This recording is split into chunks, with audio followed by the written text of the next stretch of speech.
under the influence of illusion. And that illusion becomes deeply ingrained to an extent that it becomes the standard, the social norm, the traditional norm. Let's take a look at this subject from the viewpoint of yoga psychology. We all know what it is to dream at night. Your body is laying in bed, and your mind can be thousands of miles away. And you can be dreaming that you're in so many exotic situations of both happiness and distress.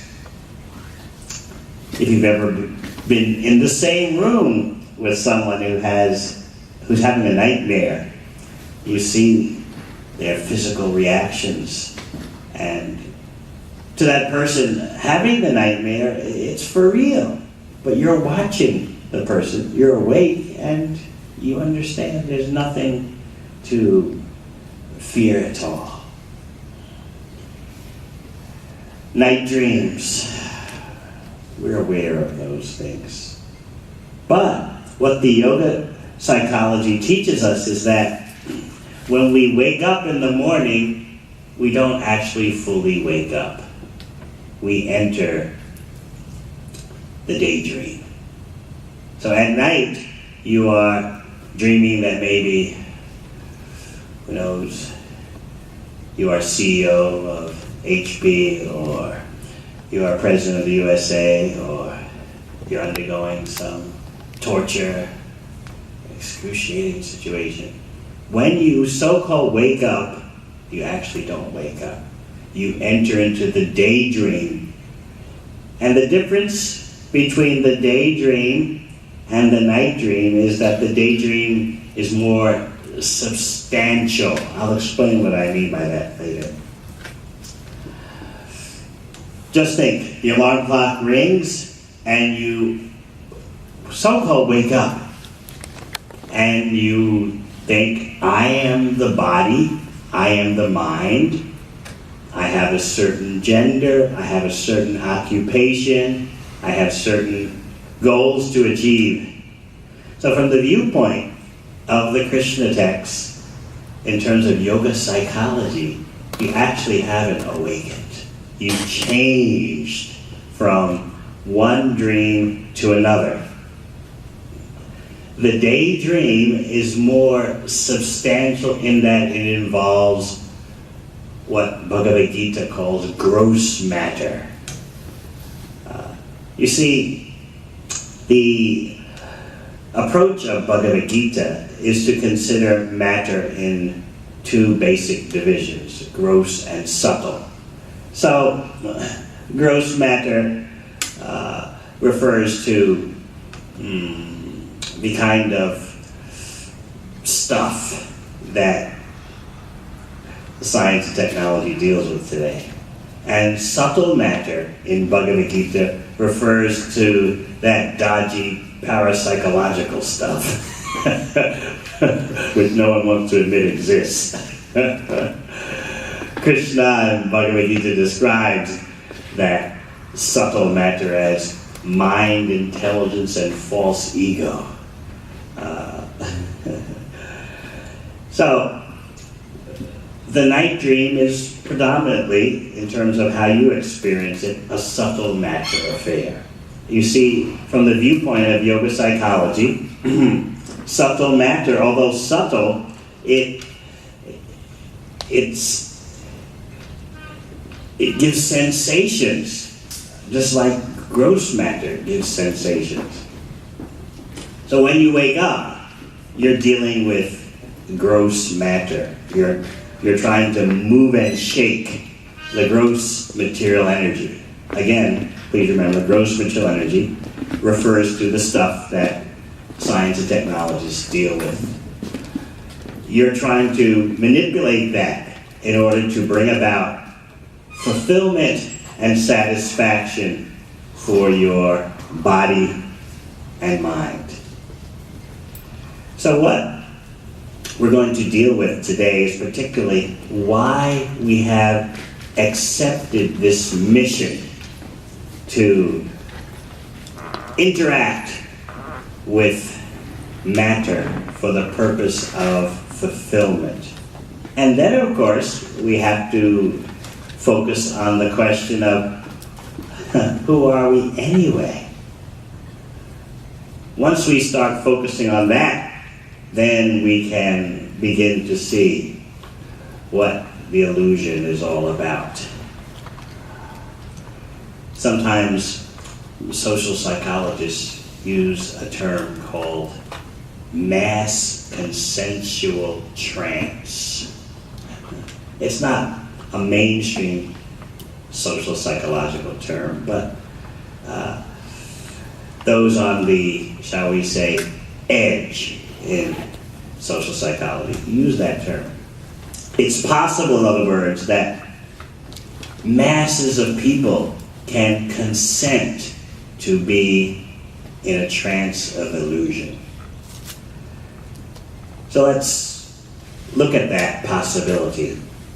We can use some terms that are common to social psychologists, but you'll find that the Krishna texts have their own spin on these terms in terms of how they're applied. Disorientation. You all know what it's like to be oriented. But to be disoriented means that you can't properly get a bearing on your time, place, and circumstances. And you can't recognize people properly. Time, place, circumstance, people, it all becomes difficult to distinguish. This is dealt with, surprisingly enough, by Krishna in Bhagavad Gita. When we become overrun by a conception that we are gross matter and that we are also subtle matter, we lose our ability to see the spiritual reality. It all becomes mythology for us. There's so many things about material nature that require education and training to see. I'm sure you can readily experience how you may look through a microscope at some biological specimens, but unless you've been trained, you won't recognize what you see. Indeed, there have been studies done, scientific studies done about the sociology of looking into a microscope. You depend on what you hear to recognize the patterns that you see. Otherwise, without being educated, what you're seeing through the microscope makes no sense to you. What Krishna proposes in Bhagavad Gita is that if you indeed want to see something non-material, then education and training is required. Personally, I don't find that to be so outlandish. One professor of quantum mechanics at Harvard told me that it takes an average of 7 years to train students to see things through the quantum mechanics point of view, because it's so contrary to their ordinary habits of perception. You have to be initiated, in other words. You have to go through a process to prepare you to visualize and deal with conceptually. That is a very different realm. Well, Krishna in Bhagavad Gita is proposing that you enter the bhakti laboratory. have to almost said laboratory because I spend 5 months of the year in Australia and New Zealand. I'm both an American citizen and a New Zealand citizen. So, Bhagavad Gita is presenting a laboratory in which you can apply your faculties and come out with perceptions which are described in Bhagavad Gita. This is what attracted me to what is known in the West as Krishna consciousness and what is known in India as bhakti. I didn't want religious beliefs. I wanted laboratory procedures in which I could verify the non-material identity of a living entity. I could verify the existence of a non-material energy. And I could make progress in connecting with the source of the material energy and non-material energy. In other words, I wanted serious business. Since that time, when I began 40 years ago, I've traveled on every continent of the world except Antarctica. I've been doing that for about 3 decades, and I've been researching the non-material energy and presenting findings as I travel around the world.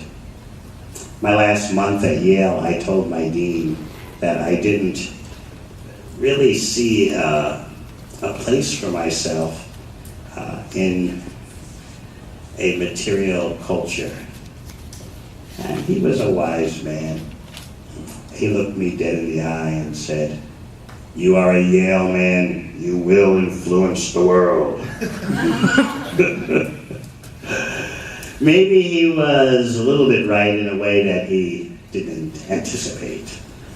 In any case, when I address this theme of mass illusion, mass consensual trance, I'm fully aware that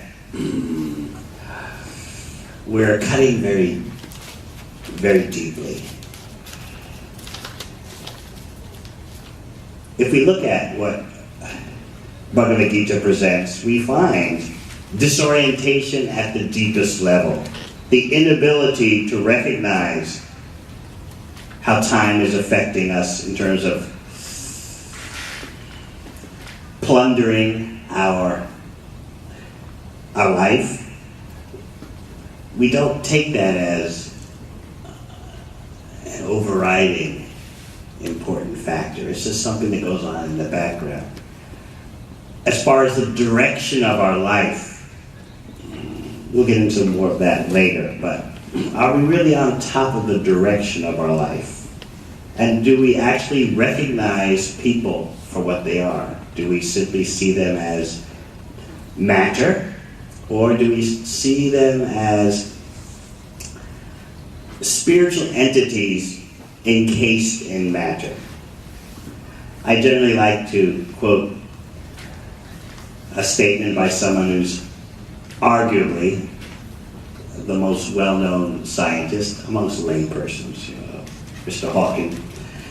He says, I love the statement, "Just face it, you're simply chemical scum on a moderate-sized planet." So I hope you're all ready to face that. And from the viewpoint of Bhagavad Gita, this is depersonalization, in which the individual's self-awareness is disrupted. In the world of psychology, depersonalization simply refers to a sense of disconnection from yourself. You're watching yourself act and do things, and you can't recognize the person. Who is that who's doing this? Who is that who's thinking like this? Everything looks like a dream, so hazy. Persons who are suffering from depersonalization find it very difficult to remember anything they saw or experienced while they're in the third person, meaning they're looking at some other person doing things, and so it's yourself, but you can't remember that. It's a very anxiety-ridden state of being. But if we look at depersonalization from the viewpoint of yoga psychology, we find that everyone, practically speaking, suffers from it because they're not aware of their identity as a unit of spiritual consciousness, part of the supreme consciousness. Instead, their spiritual identity has been shoved into the background, and some other temporary entity has been given power of attorney and is trying to act in this world for temporary goals. Let's move on to consider the term about de-individualization. The standard definition is you're treating other people as if they are their ethnicity, their gender, their creed. Bhagavad Gita will go much deeper. That when you treat someone as if they're the body and mind, then you actually totally obliterated their individuality. Now, why would we want to treat persons in that way? Number one, we don't know any better due to the mass consensual trance. And number two, this conception will make it easy for us to achieve our material goals. I am the body, I am matter.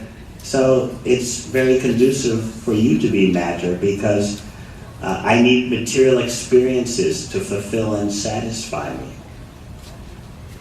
If I start to consider that you are a unit of spiritual consciousness, well, what do I do with that? What practical experience, what practical purpose do you serve? So I hope now you're starting to see how the yoga texts explain this cloud of illusion and how it affects everyone. It's all about utility. I don't want to see you as anything other than matter because that ruins your utility for me. Often I get the question in traveling around the world, well, what does this so-called spiritual entity do anyway? What's the economic function? Does it vote? Does it consume?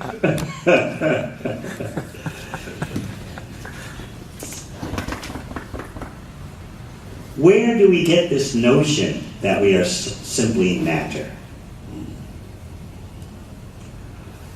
The fact that we have consciousness alerts us to that something strange is going on. As you know, there's not one scientific instrument in the world that can directly detect the presence of consciousness. You'll find that scientists fall into roughly three groups when dealing with consciousness. One group says consciousness is a material phenomenon. There's no doubt about it. It can all be understood in terms of brain activity. This is a religious statement because there's no proof for this. Then you have those who say, probably will never understand what consciousness is. It's outside the scope of science as we know it. And then there's a third group that says, let's just face it, we don't know what's going on. In Bhagavad Gita, Krishna makes a very interesting point that consciousness is an energy that indicates the presence of the non-material entity. So you can actually ride in through consciousness understanding what is consciousness, and you can ride into awareness of the non-material identity. And that's actually one of the preliminary goals of the yoga system. How to get awareness of your non-material identity by first becoming aware of consciousness as a symptom of non-material identity. So what Bhagavad Gita is presenting is that there's much more to yoga than just the exercises and the breathing, which is all good for health. I do it myself. But there's much more to be had. Now let's consider, how much are we responsible for our actions? Are we really the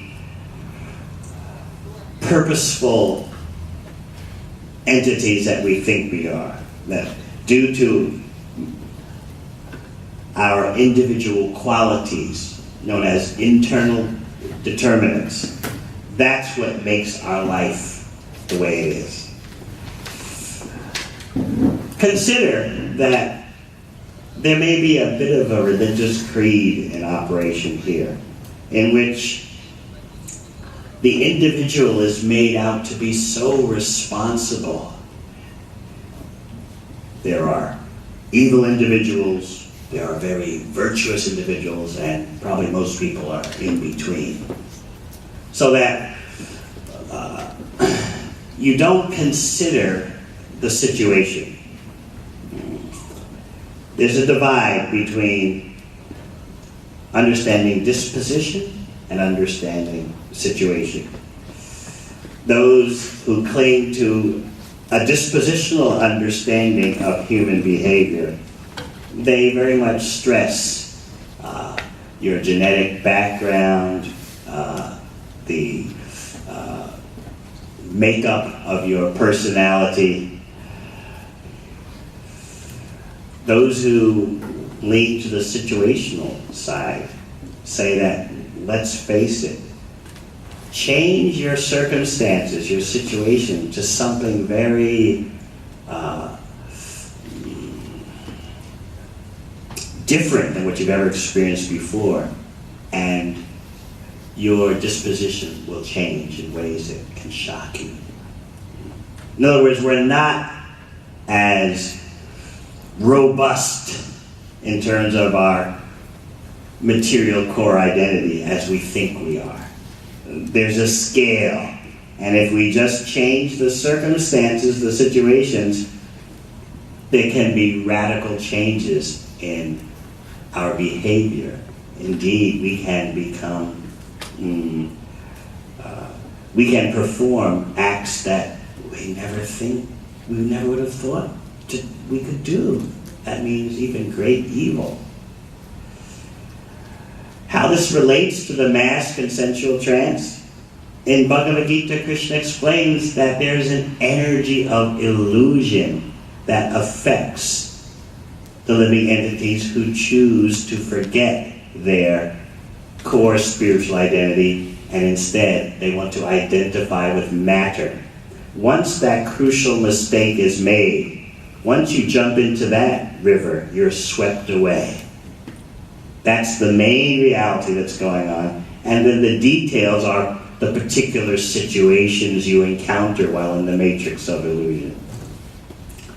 So the yoga texts are trying to take our vision away from being so preoccupied with the small scene and instead transfer our vision to the big picture. There is an energy of illusion that's causing this mass identification with the body and mind as the self. So much so that we spend our whole life pursuing material fulfillment, and we sacrifice our chance for spiritual experience and development. Well, I'm not really talking about religious belief. I'm talking about how we can get the tools and the laboratory experience when we apply those tools for actually understanding the non-material self. That's the first step Krishna gives in Bhagavad Gita And then the graduate step is to understand the non-material source of the non-material self. So in the Western world, this is called Krishna consciousness. In India, it's called Bhakti Yoga. This term yoga, I'm sure you've heard before, refers to connection. So what is the ultimate connection? There's an energy of illusion that prevents us from addressing that. We become falsely empowered with the necessity for material achievement and material enhancement. It's good to ask ourselves the question from time to time, who embedded this chip in me? Who turned me on in this way? Why? But it's a difficult question to ask. Why? Because you'd be going against the grain. And to go against such a flow is difficult. You have so much pushing against you. Don't do that. Don't do that. Don't try to escape. Be satisfied with what I like to call cookie cutter consciousness. There are different types of cookies. So, which type of cookie do you want to be? We have a cutter that will facilitate you. Let's give some results of research here. There was an analysis at Princeton University of 25,000 social psychology studies. 25,000 were analyzed. And the conclusion was that almost everyone is capable of torture and other evil acts if placed in the wrong social context.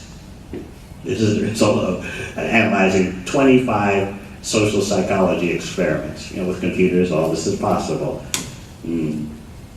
So we tend to focus on the individual. What is it about you that made you do such wrong, such horrors?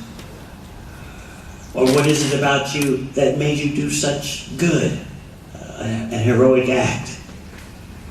But if we understand the power of the situation, we get a deeper insight into what we're capable of being, what we're capable of doing.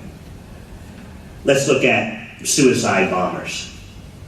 Naturally, you would think such persons come from desperate, poor backgrounds, psychotic backgrounds, very perverse persons who would strap a bomb to themselves and then blow themselves up in a public place. Well, we're in for a surprise. Forensic psychologists from the West have studied upwards of 400 Al-Qaeda members, and what they found was shocking. They are well educated. The majority of them are university graduates. They come from caring, loving homes. They're married. Most of them have children. In fact, one forensic psychologist said, they're not simply normal, they're the best. So what happened? How is it that persons can be twisted in such a way to become a suicide bomber? They're recruited, first of all. Observers are watching rallies. Who has the most patriotic fervor? Who is against the foe in the most intense way? Because these suicide bomber candidates have a strong sense of injustice. So once they're observed, they're invited to meetings and they're analyzed. How much do you love your particular region and you hate that particular foe? How much? How much? And those who really ring the bell, they receive training. How to make bombs, how to carry out the mission. And then something called the brotherhood mentality takes over. You're told that you have to be responsible to all your group members. You're all in this together. You can't let one another down. And then, to further seal your commitment, a video is taken of you with a particular religious book in one hand and a rifle in the other, and that video is sent to your family. And this is when your family first understands that you're going to become a living martyr.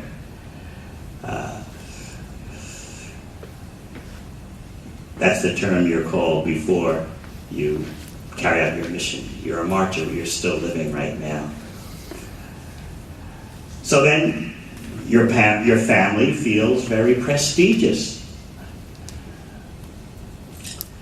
Before you execute your task, pictures are taken of you to put on posters all over the city, so that if you're successful in your task, you'll be made a hero after your death, and the photo monuments of yourself will inspire others to take up the cause and do as you have done.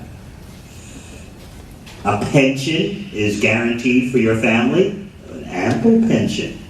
So all the bases are covered. Now, there has to be some theological incentive.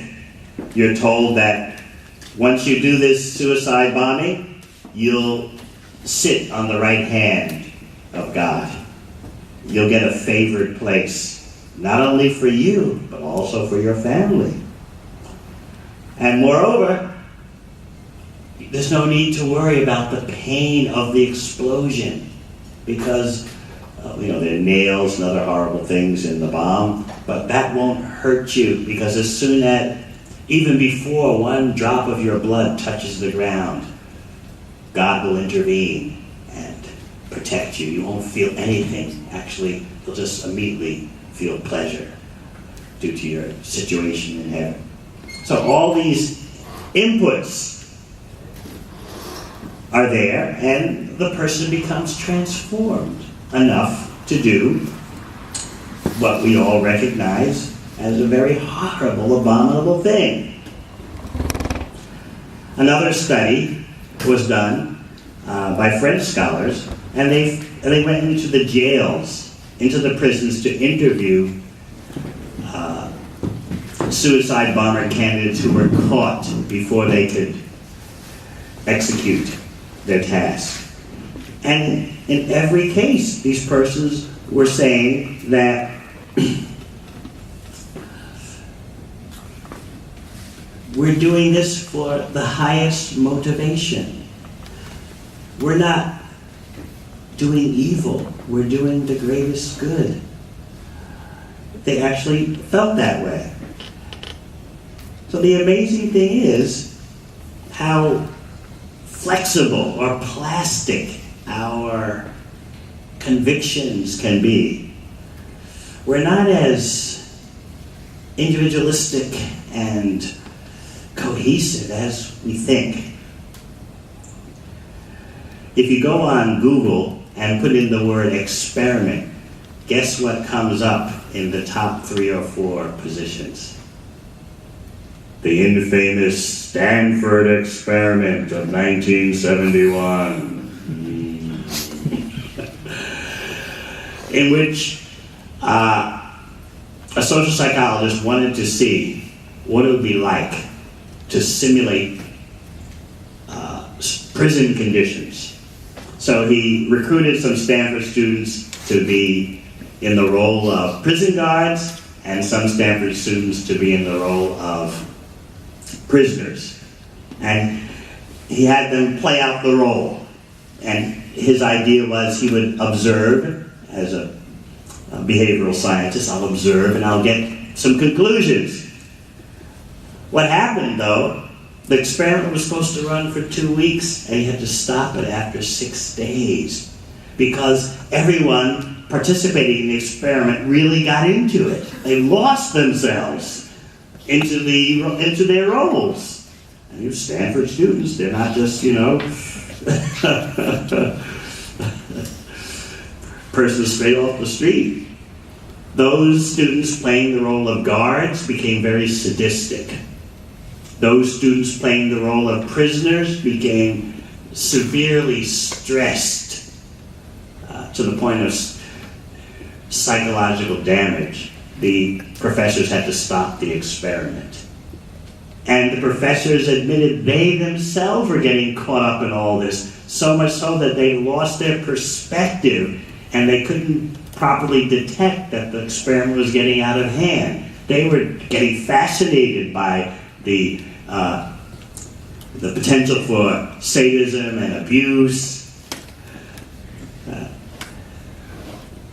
The professor who was leading the experiment, is quite famous now, he admits, he said, I lost it. I got totally caught up, just like the students did, playing the roles of the guards and the prisoners. He said the only way we stopped it was that my girlfriend, she was also a social psychologist at Stanford, she told me, hey, this is really getting way out of hand. I think you should stop this. And she's, kind of woke him up. This is a famous experiment. It's been debated endlessly. It gives insight into how we're subject to situational forces outside of our internal determinants, and that these situations can actually play a major role in our life. Let's look at things from another point of view. When there's evil done, when there are atrocious things done, we like to say there were a few bad apples that were the perpetrators. Perhaps it's better to look at the barrel that the bad apples are in, and then look at who designed the barrel. This is what Krishna does in Bhagavad Gita. Human beings act in a certain way. Besides taking into account their individual characteristics, let's consider the material situation that they're operating in. There's an energy of illusion that they have voluntarily participated in. And that energy of illusion is sweeping them along. So it's not just that they are totally on top of what they're doing. They voluntarily dove into a certain river. In Sanskrit, the word is Maya. Maya means that which is not what it appears to be. You dive into the river of Maya, and you're swept away into so many kinds of strange situations. And the strangest situation, from the viewpoint of yoga psychology, is we think we are matter, and we need matter to satisfy ourselves. This is a very bizarre situation for an individual being from the viewpoint of Bhagavad Gita. We don't want to just pick on Stanford, let's pick on Yale now. There was a very famous experiment done in 1971, the Stanley Milgram experiment, in which, 74, after I graduated, so I knew this. So, students were recruited to, all they knew was that they were being asked to participate in an educational experiment meant to help students to learn. So some students were sent to volunteer to answer multiple choice questions, and if they didn't get the right answer, another student who couldn't see them because the students answering the questions were behind the screen. Another student could press a button and give an electric shock. So the whole procedure was supervised by an erudite professor wearing a white coat and assuring the student administering the shocks that I take full responsibility.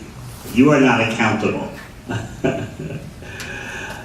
It's all on me, and the purpose of this experiment is to get the person to learn. If they make mistakes, that's not good for their academic career. They should master these multiple choice answers, and you are there to help them, and you're going to do that by administering an electric shock every time they give the wrong answer. Such a thing. Ooh, but they did. They did to such an extent that 2/3 of these Yale students recruited would increase the shock because the student was actually an actor. There was no actual electric shock, but the perpetrators didn't know that. The students would increase the shock to a point where the actor went unconscious. Because if there was actually a live current, the way the student was turning up the dial, it would have put someone unconscious. But they just kept turning it up, turning it up. And the actor behind the screen is moaning and groaning, oh. And finally the actor collapses on the floor unconscious while the student is still, you got the answer wrong. This is a very famous experiment. 2/3 of the students recruited were turning up the voltage to a point where the person behind the screen would go unconscious.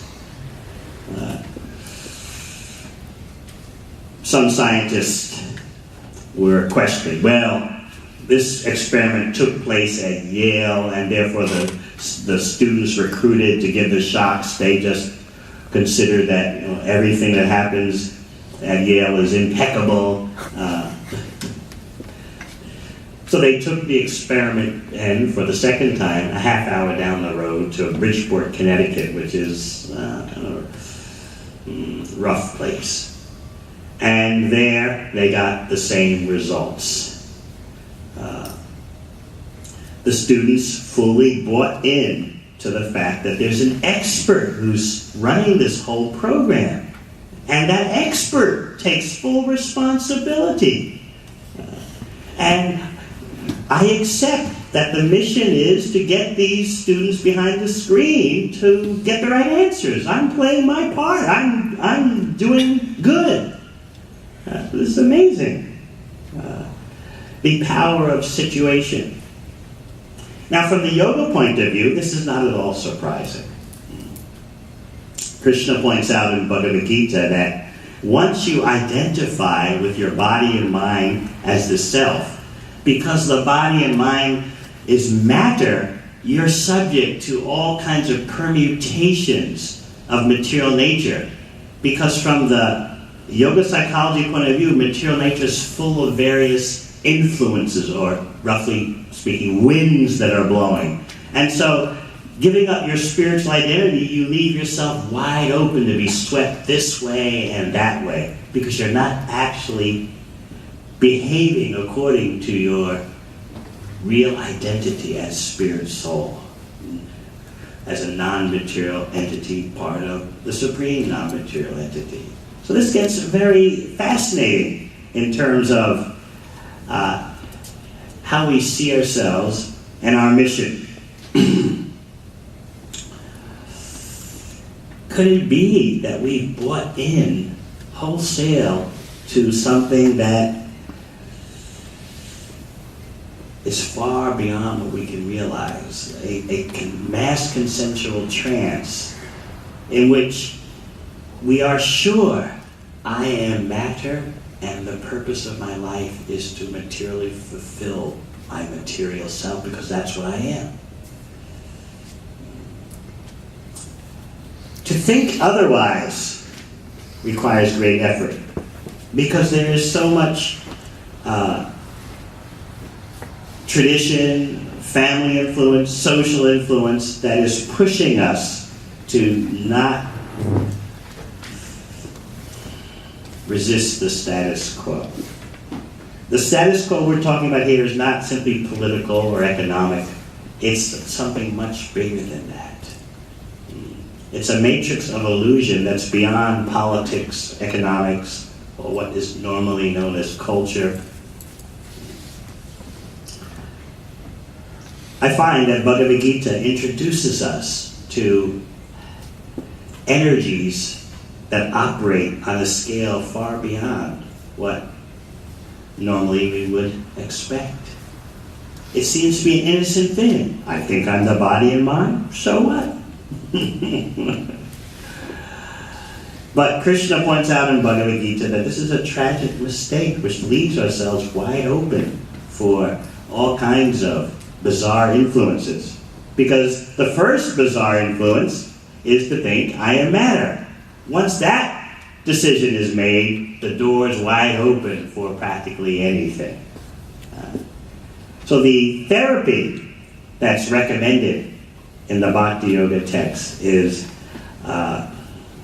reviving our awareness of our non-material identity in connection with the supreme spiritual identity. We need to understand the part as well as the whole, because obviously the part can't exist separate from the whole. So this is the thrust of Bhagavad Gita's program for how to correct the illusion. And it's not just negative. It's not just, for example, how to escape illusion. You may have heard the term nirvana. In the Sanskrit meaning of the term nirvana, vana means forest and nir means out of. You're out of the forest of illusion when you attain nirvana. But then the next question would be, once I'm out of the forest of illusion, where am I? Because if I don't have a better deal, once I leave the forest of illusion, I'll probably run right back to the forest. So this is the special significance of the Bhakti spiritual text. They explain what our positive identity is and what we do in our positive identity as spiritual entities in relation to the supreme spiritual entity. Krishna imparts this most valuable technology. In this way, because you're dealing with what's real, you're immune to what is illusion. One last point.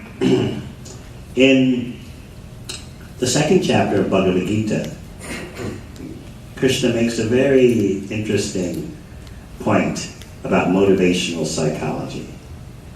He explains that you may understand that there's an illusion, and you may try to restrain yourself from interacting with it, but you'll fail. The only way you can succeed is by a positive solution, by getting a taste of the superior spiritual reality. Then you can successfully let go of the inferior. You'll let go of the illusion. Just think about that. I've met students all over the world. I've met persons of all types all over the world, and some of them are shrewd enough to see the veil. Like, why is everyone acting in a certain way? Why is everyone accepting certain kinds of goals? Why do they accept the body and mind as the self? Why do they see their purpose and mission in life in a certain way? Let's get underneath the hood of the car and see what's going on. Why? You can do that. You can be very shrewd and do that. But this matrix of illusion is so powerful that unless you have something positive to latch onto, you'll inevitably fall back into the flow of illusion. But if you have a superior experience, you'll easily let go of the inferior experience. This is self-interest in the best way. You'll easily let go of inferior pleasure when you taste superior pleasure. So this is the payoff that Krishna offers in Bhagavad Gita.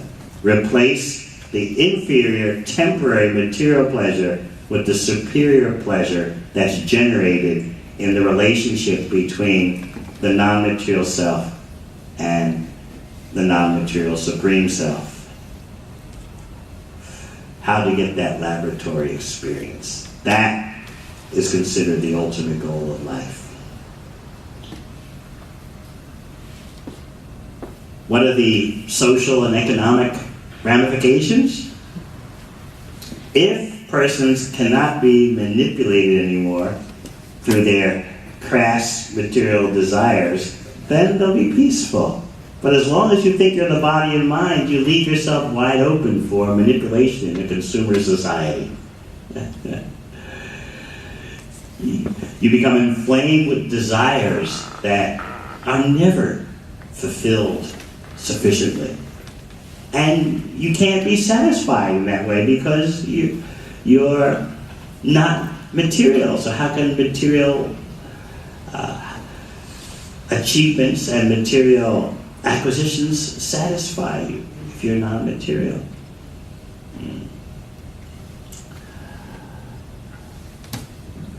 If people can be given an actual laboratory experience of their non-material identity and an ultimate connection, they won't be subject to so much strife and dissatisfaction that comes when we pursue material goals. As long as people don't have a superior taste, they must pursue the inferior taste. And it's cruel to expect otherwise. I don't know if any of you remember, maybe in the 90s, one of the presidents, his wife, started a campaign to stop drug use amongst young people. And it was also present on university campuses, probably well before your time. And so the campaign was called Just Say No. Obviously the campaign didn't succeed very well because just say no. In fact, some young people started a parody of it on some college campuses, and they started a movement called Just Say Yes.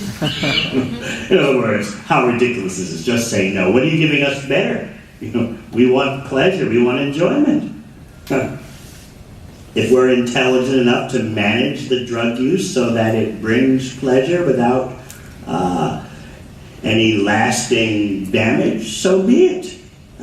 How can you tell us just say no? Well, in Bhagavad Gita you'll find that Krishna doesn't have that policy of just say no.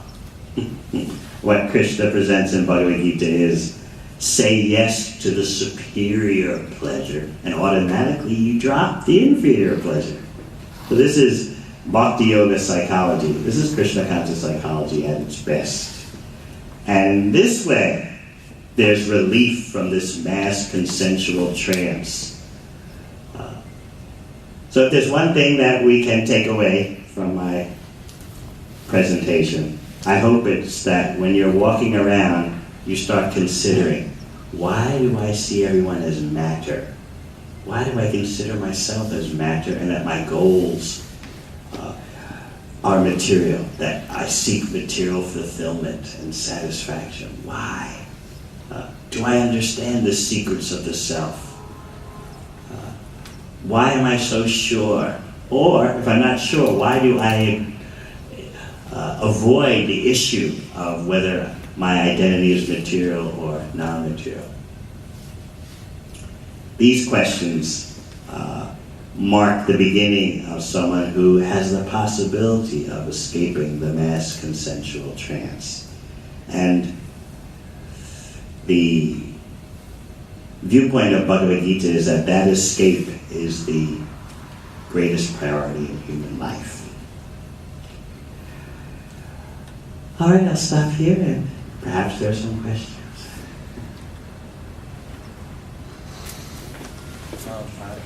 Yes. So what is superior taste? Is it love? Okay, now, as soon as we start discussing things like love, we need, again, to deal with the identity question. Because who exactly is loving and who is being loved? What are you actually dealing with? Are you dealing with the body? Are you dealing with the mind? Or are you dealing with something else? So according to what we think we are, we'll have a certain standard or a certain version of what love is. According to the viewpoint of Krishna Yoga, or Bhakti Yoga, real love is when you aid someone in their enlightenment. And negativity, even in the name of love, is when you treat someone as if they're the body and mind. It may be known as love, but actually you're doing the person a great disfavor. You're deepening their illusion. You're perpetuating their illusion. Even though the intentions are good. There's no doubt about that. Just think. If you were lost and someone helped you find your way, you would be very grateful to that person. So if we consider that we're lost in the mass consensual trance, in the matrix of illusion, and someone helps us to wake up from the daydream, the night dream, we'd be very grateful. At the same time, I have to point out, let's say I'm sick and I go to a doctor, which I do sometimes, and the doctor heals my body. Do I just, as I'm leaving his office, say, anyway, I'm not the body, so... No, I'm grateful, but I don't think he solved my problems of life. There's a big difference. It's like you drive a car, and there's something wrong with your car, you've got brake trouble or something like that. Indeed, you take it to a mechanic, and you're very happy if the mechanic doesn't cheat you. And so you drive away, the brakes work, but you don't think your main problems in life have been solved. So that's the difference. So it's not that we are recommending ignore people's bodily and mental welfare. What we are recommending, though, is understand what the real identity is, and then you'll understand what real love is. Okay? Thank you. Very nice question. Yes? Are there characteristics of people or qualities in people, in your experience or your knowledge, that they would want to consider these things like that you've been discussing, and perhaps even go deeper into it as they become aware of it? Yes. You can approach this subject matter by intelligence. There are persons shrewd enough who want to get to the bottom of what I was discussing. You can approach this subject by exhaustion, material exhaustion. I've tried everything and nothing is working. There has to be something else. Or it can be a combination of the two, intelligence and exhaustion. Otherwise, you can just be plain lucky. Yes. Another question, and you touched on this, but I'm not sure what it is. Mm-hmm. The sort of this idea that you're trading one illusion for another one, and you barely touched on it. The night dream and daydream? Pardon? You mean the night dream and daydream? No. We're in a sense striving for something. Yes. Striving to unbox ourselves. Yes. And where are we when that happens? Are we into it just another box that we think is a better box, but is it the ultimate box? Right. And and why is it better? Okay. let's look at things from the viewpoint of pleasure. I don't think anyone here is against pleasure. But why not look at your question from the viewpoint of understanding what is real pleasure, what's lasting, what is substantial, what is temporary and flickering. Just by pursuing that, the roadway of pleasure, you can understand a lot about yourself, both in terms of the false self, the real self, and the supreme self. The yoga texts explain that the supreme source is actually full of unlimited pleasure. That's actually what Krishna means, the all-attractive source of pleasure. Is there a process by which we connect with that ultimate source of pleasure? And the pleasure that we get cannot be compared to the flickering pleasure of matter. So this is what Krishna offers in Bhagavad Gita. And just like in any experiment, you are given techniques for verifying what you're hearing. You apply your senses and you get a certain result, and that naturally begins to give you confidence that there is something else. There's no higher motivation than pleasure. And if there's a procedure for connecting to the ultimate source of pleasure, certainly we become very interested. So that's a very quick and hasty answer to a very deep question, but the question you ask is the question of the lifetime. Congratulations for asking it. It is possible to get to the bottom of it. But how much is it worth to you? And one more? Yes, please. Is there a sense of direction of eliminating self? Because self is inherent in this next level you just talked about. Yes. Pleasure implies self. Yeah, exactly. So is there something further that says ultimately there's no self, which I cannot comprehend in any sense? I can appreciate that. There's a common misconception about quote-unquote Eastern philosophy that it's all self-denial. The self is annihilated as the ultimate goal. There's no self. Let me explain what Bhagavad Gita teaches. There's a very famous text or verse in Bhagavad Gita where Krishna explains that never was there a time when we were not individuals. Never will there be such a time. So that is not referring to individuality on material grounds in terms of our body and mind. Krishna is referring to our eternal identity as units of spiritual consciousness. We can't get rid of ourselves as non-material entities, so we might as well start to learn how to live with ourselves. And if we're going to understand our spiritual individuality as eternal, what is it that we're a part of? Who will say, I am the everything, I am moving the sun and the moon? I've met a few people like that, but it is all me and I am it. Dealing with that point,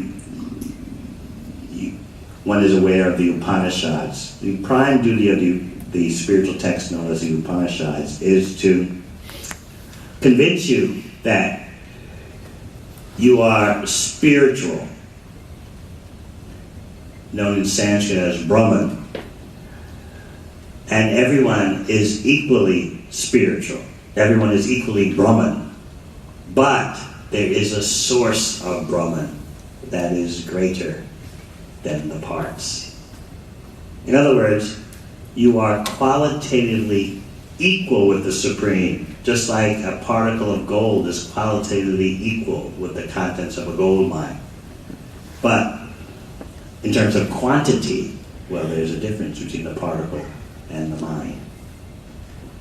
So this is what the Upanishads teach us, and Bhagavad Gita is also known as Gita-upanishad. It's like the culmination of the Upanishads. Once you understand that you are qualitatively equal with the Supreme, but quantitatively you're subordinate because you're so tiny, then you can actually perceive getting on with your real business in life, which is all about relationships and ultimate connections. So sorry. Yes. Anyone else? There's another? Yes. So, it seems to me that there is sort of this conceptual understanding that, there's just the Brahman, we're all part of this ocean of consciousness, and even... Part of what of consciousness? The ocean of consciousness, right? Yeah. And I think physics is even leading us that way at the quantum level, and the baseball bat is not real, it's 99.99% vacuum, and we're just energy. But that's still at a conceptual level.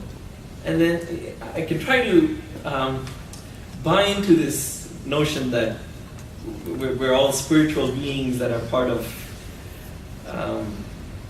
a continuum, and yet it's still a conceptual understanding, that I go by faith and maybe try to conduct my life with that sort of... Faith, I don't use that word. Oh. But to really get... Scary. But to really kind of make it my own reality and sort of transcend that chasm, I need that sort of experiential validation. Yes. And that's so elusive. That's what? That's so elusive. I mean, that moment of enlightenment, when it becomes your experiential reality that, yes, this is the truth as I know it, and so that you can really conduct your life with that understanding, with conviction. And so, what advice would you have based on the teachings of the Gita in terms of hastening that enlightenment, that moment of enlightenment? Well, if you're asking me, I would encourage you to enter Krishna's laboratory, apply the methodology, and see the results. You see, nowhere in Bhagavad Gita does Krishna say, believe in me. Nowhere. Everywhere in Bhagavad Gita, Krishna says, you do like this, these are the results you get. You don't do like this, you'll get those results. Isn't that fair enough? Now, there's always, in the beginning, a necessity of a little trust. I mean, when you enrolled in, if you're a student here at Stanford, at whatever level, I mean, you enrolled and you had some trust, right? That the university was going to deliver the goods. So, some initial trust is required for every human endeavor. Now, if you marry, you have some trust that, well, I think this is going to work out and that you're going to act for my interests and we can harmonize. So every human endeavor requires a little bit of trust. I don't find what Krishna asks for in Bhagavad Gita to be unacceptable or maybe beyond reason. Now you spoke about physics. This observer and that stuff the observer's observing with. What do you say about that? Where does it come from? What's it made of?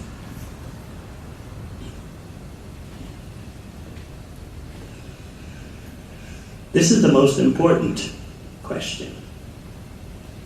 And if we focus all our research and understanding on what exactly is awareness, conscious awareness, I think we would be much more receptive to what Krishna says in Bhagavad Gita. But it's humbling to address that issue. It's very humbling. So much so that if you look in the International Dictionary of Psychology, as of a few years ago, if you look up consciousness, what does it say? Consciousness, no one understands what it is, it probably doesn't exist, and nothing worthwhile has been written about it. I did look that up. Huh? It says the same thing. I was speaking at IIT in Mumbai, and I presented this, and the students were just floored. Like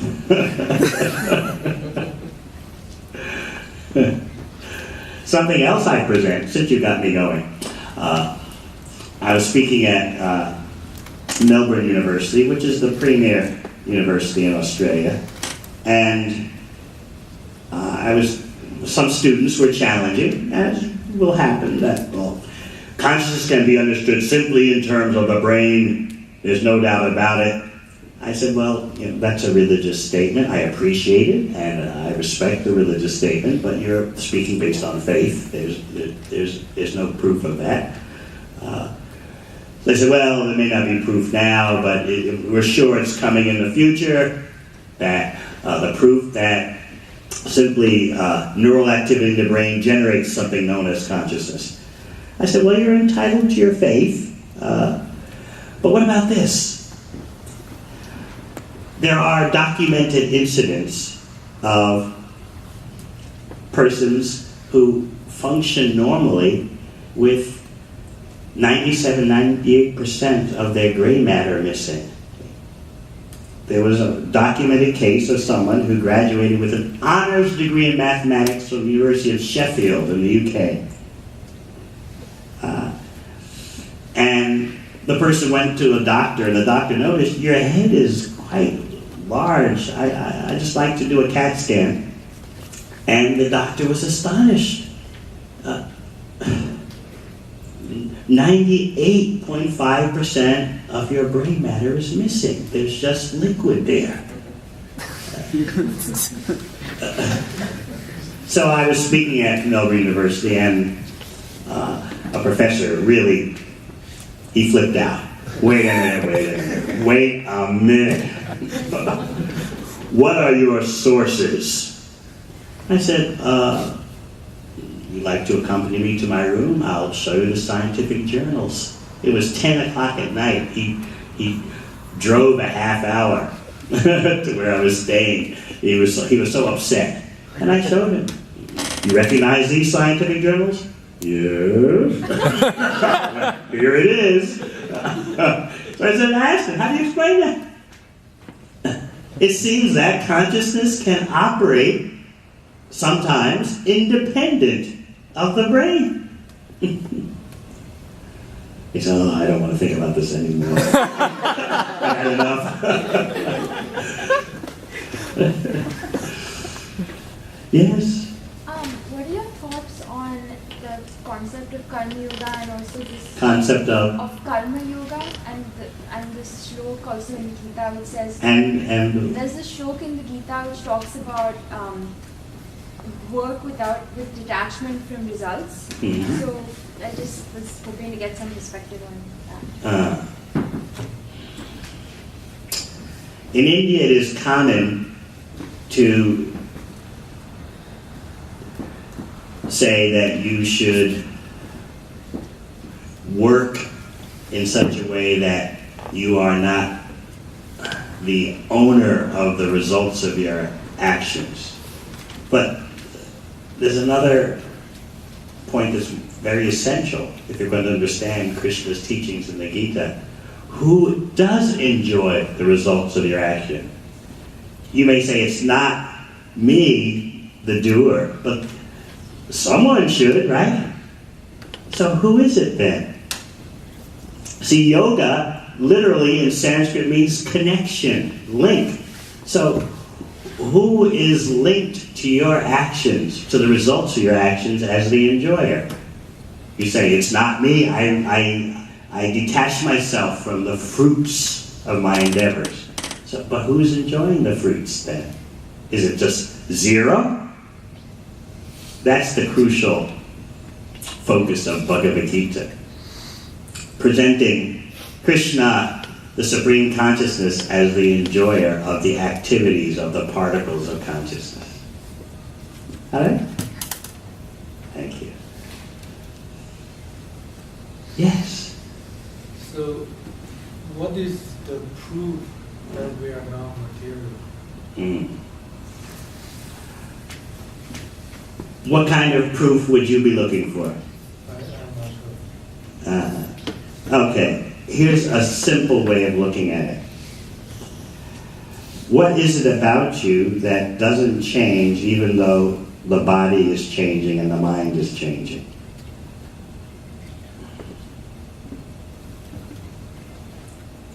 Your body and mind have changed, but your family and relatives recognize that basically you're the same core identity.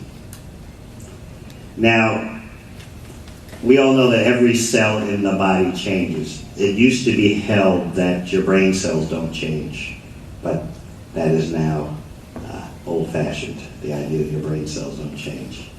So all these changes are going on in you on the biological level, but what is it about you that is the core cohesive identity? This is the example Krishna gives in the second chapter of Bhagavad Gita. Your childhood body is gone, your teenage body is gone, your young adult body is gone, but basically there's the same core identity that doesn't change when the body and mind are changing. So that gives you an indication, a very powerful hunch. It's not direct proof in of itself, but it's enough to get your foot in the door, I would say. Now, if you want to verify your non-material identity, we need to take up non-material technology. Just like there's material technology, similarly there's spiritual technology. For example? In Bhagavad Gita, Krishna explains all the various ways that you can verify your connection to the Supreme Source of Consciousness. One of the most powerful ways is known as mantra meditation. Mantra, it's a popular word these days, it's used for everything from sales pitches to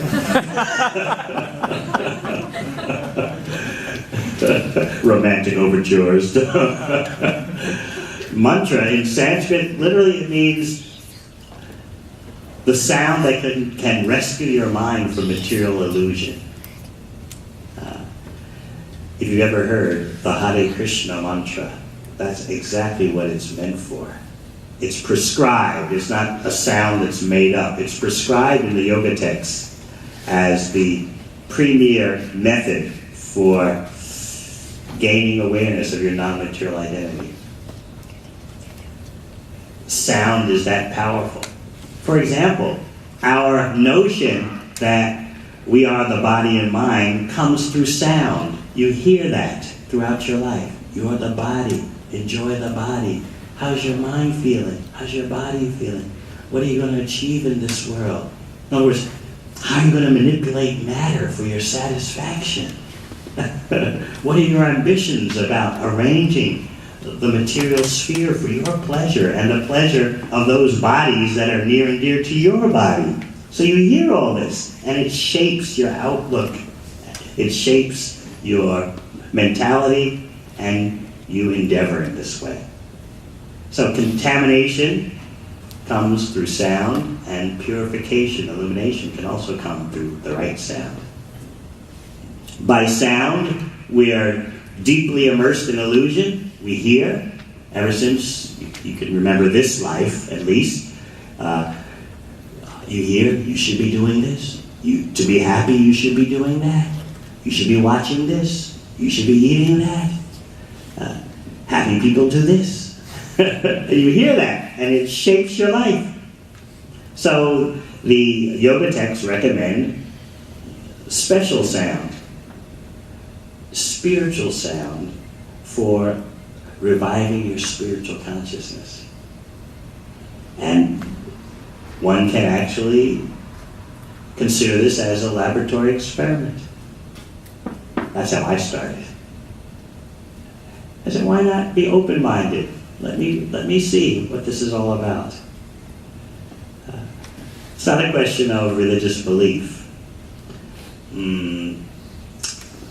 As long as we think that we are the body and mind, no matter what our religious beliefs are, we're kind of trapped on a certain level. We need to base our spirituality on a solid chassis of the non-materiality of the self. Then we can really go places. But I find that people are very wary of religious beliefs because what's the spiritual technology, and what is the foundation of a spiritual reality? Quite simple. The foundation of the spirituality is that you're not matter. Your identity is spiritual, non-material. But how do you verify all that? So if we can present to the world procedures, laboratory procedures for verifying the non-material nature of the self, then you have a universal platform for a spiritual understanding and progress. And not only that, you have a universal platform for actual peace in the world. Because as you know, the biggest problem now is what to do about the 3 E's.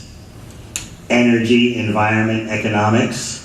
This world just isn't big enough for all that and all us.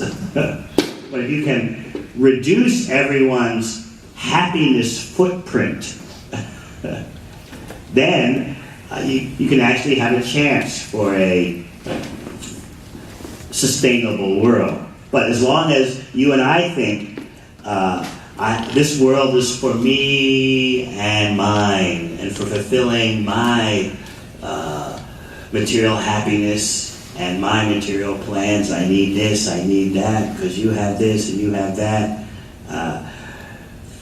there's going to be no peace. So that's why I find now more than ever before we need a different vision of our identity and what will fulfill that identity.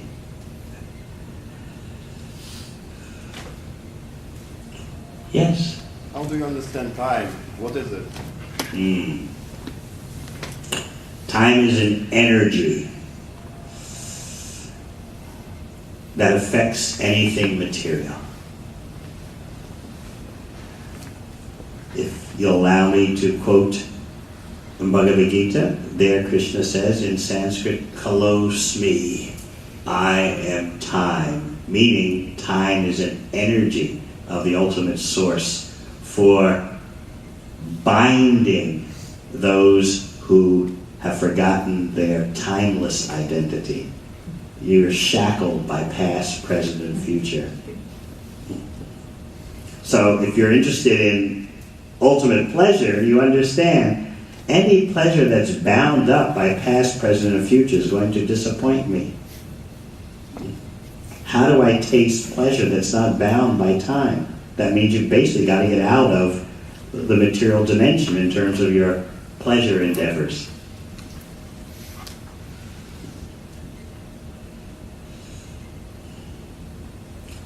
During my university days, I have to admit, I was known as a pleasure lover. And I still am, but of a different type. But during my university days, I was known as a pleasure lover of another type. But I began to consider, if my reputation is intact and is actually true, why don't I know anything about pleasure that's without beginning and end? If I'm a pleasure lover, I should be able to contact pleasure that's not subject to temporariness. Otherwise, my reputation is unjustified. So that, considering in that way, led me to Bhagavad Gita and Krishna consciousness, Bhakti Yoga. I approach things simply from the pleasure point of view.